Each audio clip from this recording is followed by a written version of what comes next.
মাই god, বাণিজ্য চুক্তি নিয়ে যখন তর্ক বিতর্ক চলছে, পার্লামেন্টে রুবিন ফারহানাও বিষয়টা উত্থাপন করেছে, তখন প্রথম আলোর যে শিরোনাম দেখে বুকটা কেঁপে ওঠে।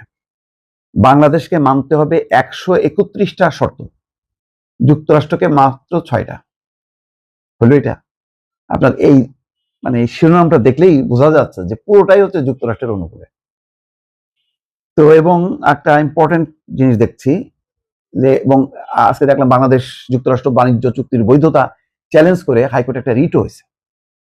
হাইকোর্টে রিটের মধ্য দিয়ে এটা কতখানি কি হবে আমি জানি না, তো বাংলাদেশ এটা গ্যারাকলে পড়ছে ভালো মতন, যার জন্য সরকারও দেখেন চুপ, পার্লামেন্টে বিরোধী দল এমনকি বিপ্লবী এনসিপি তারাও কিন্তু চুপচাপ আছে, হইচই হলো না। এবারে পার্লামেন্ট অদ্ভুত ব্যাপার, এইরকম একটা বার্নিং ইস্যুটা নিয়ে বিরোধী দল যেখানে হইচই করতে পারতো, তারা সেই জুলাই সনদ নিয়ে সময় কাটালো, যেটার কোনো অর্থহীন।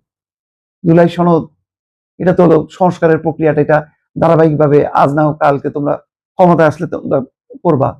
কিন্তু এখন বার্নিং ইস্যুটা কি? এই যে বাণিজ্য চুক্তিটা হলো, এই চুক্তিতে আমরা কি আমেরিকার কাছে আটকে গেলাম কিনা? আমেরিকার কাছ থেকে এই শুধু আমরা বোয়িংই কিনতে থাকবো আর কোনোদিন এয়ারবাস কিনতে পারবো না? কেন আমরা এরকম বাধা হয়ে গেলাম?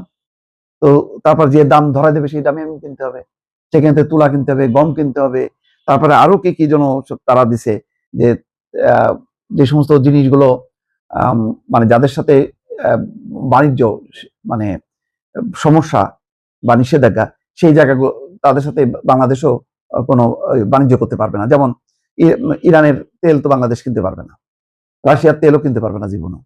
তাহলে কি হলো? তাহলে বন্দি। এখানে দেখেন, আমি পুরোটা খুবই টেকনিক্যাল বিষয়, এগুলি আরো যারা বাণিজ্য এবং অর্থনীতির সাথে সংশ্লিষ্ট তারা ভালো বিশ্লেষণ করতে পারবে। কিন্তু এখানে দেখেন যে রিপোর্টে বলা হচ্ছে, কোনো আইনে বা চুক্তিতে ইংরেজিতে শ্যাল কথা থাকা অর্থ হচ্ছে এটা পালন করা হচ্ছে বাধ্যতামূলক, আর উইল লেখা থাকলে সেটা হচ্ছে ইচ্ছাধীন বিষয়।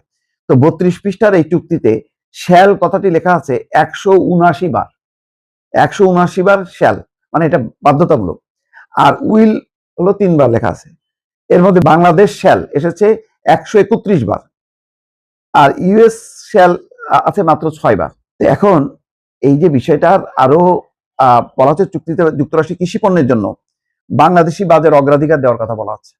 তবে স্বাস্থ্য নিরাপত্তার কারণে আমদানি নিয়ন্ত্রণ করতে হলে তা বিজ্ঞান ভিত্তিক এবং ঝুঁকি ভিত্তিক হতে হবে, শুধু বাণিজ্য ঠেকানোর জন্য নিয়ম করা যাবে না। বাংলাদেশ এমন কোনো স্বাস্থ্যবিধি বা মানদণ্ড নেবে না যাতে মার্কিন পণ্য অন্য দেশের তুলনায় প্রতিযোগিতায় পিছিয়ে পড়ে। জিআই সুরক্ষা বা স্বীকৃতির ক্ষেত্রেও স্বচ্ছতা এবং ন্যায্যতা নিশ্চিত করতে হবে।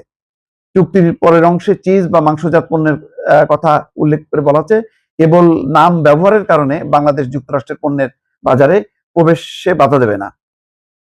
তারপরে মেধাস্বত্ব সুরক্ষা দেবে, মেধাস্বত্ব লঙ্ঘন ঠেকাতে দেওয়ানি, ফৌজদারি এবং সীমান্ত পর্যায়ে ব্যবস্থা নেবে। অনলাইন ক্ষেত্র তা প্রযোজ্য হবে।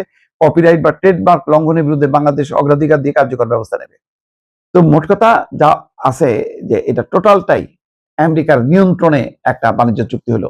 এটার বিশ্লেষণ হওয়া দরকার, যেহেতু বাণিজ্য চুক্তির 32 পৃষ্ঠার অনেক কিছু নিয়ে বিশ্লেষণ এখানে আছে। এইটা আমাদের স্বার্থের অনুকূলে যদি না হয়, এটা বাতিল করার জন্য এখনই উদ্যোগ নিতে হবে, এছাড়া কোনো উপায় নেই। নতুবা এটা আমাদের একটা গলার ফাঁস হয়ে যাবে। এমনি ওই যে আদানির কাছে পাওয়ার নিয়ে পুরো বিদ্যুৎ সেক্টরটা যেমন ফাঁস হয়ে আছে, এই বাণিজ্য চুক্তিটা কিন্তু আরেকটা ফাঁস। এত ফাঁস নিয়ে গলায় নিয়ে বাংলাদেশ এগোতে পারবে কিনা আমার যথেষ্ট সন্দেহ আছে দর্শক।